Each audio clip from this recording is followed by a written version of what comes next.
end mills in all kinds of different flute configurations, as well as face mills, drills and taps, and any kind of oddball tools you can think of. We try it all.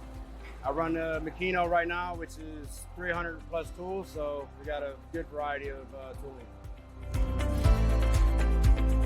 By maintaining all of the parts that I run, which is 85% of the products in the facility, and is keeping the machine running on manned and off-duty hours, as well as keeping up with quality and maintenance on the machine.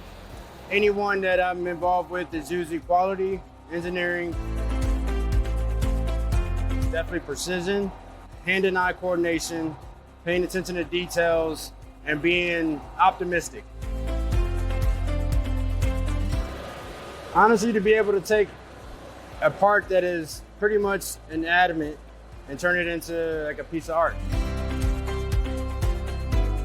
Great place to be, for sure.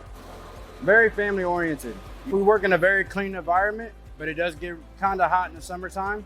They provide us with ice, water, and anything else to accommodate for us to be comfortable in our working environment.